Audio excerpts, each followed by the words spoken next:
But however much Stonehenge has been patched up, glued and realigned, the mystical aura of the grand stones is still unchanged. And there's one group of people who are mightily relieved about that. I'm meeting one of them, Frank the Druid. Well, it is wonderful to be here. Today, meeting you and being in this sacred space, chosen as a special place by the ancestors. What goes through my mind is the peace, the sanctity, and the very special energy that Stonehenge has when you visit and you're fortunate enough to come inside.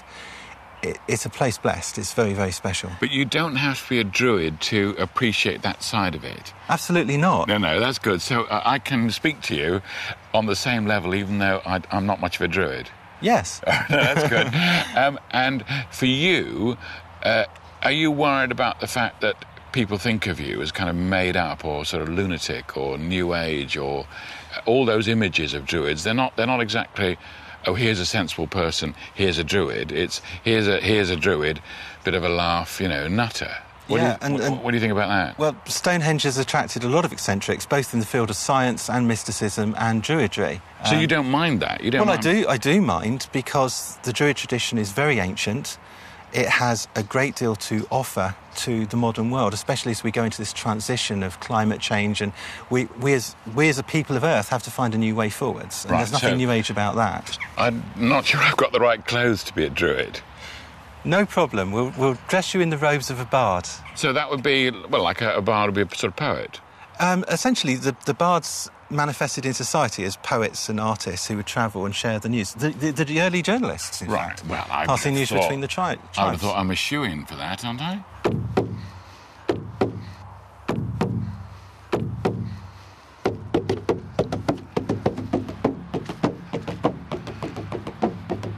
Come on, John. How do I look? You look good. Follow me. Right, so we're taking part in a ceremony, are we? Is that the idea? Well, I'd like to walk you through what happens in a ceremony. OK. Firstly, we've entered a great place that belongs to the ancestors. Yes. So, a silent pause. Hello, ancestors. Hello, ancestors. Exactly. Do I have to say it? No, I just have to think it. You can just think it or say it out loud. Can I bang the drum? Absolutely, if you want to. Right, OK, can I give me a bit more of a sort of sense I'm taking part? We're loud and proud and slightly crazy at Stonehenge, so what we do for real, but we don't do it with great reverence. We're loud and have fun. So you shout out welcome and I'll do the drum. OK. Right? Yeah, go on. Welcome to Stonehenge, everybody.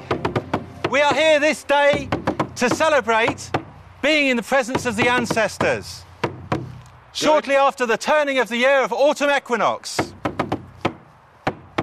Well done. OK, is that all right? Yeah, absolutely. And what do you do when you're not a druid? When I'm not a druid, I work full-time as an IT consultant. Oh, right. So behind every IT consultant is a possible druid? Quite likely. That's great.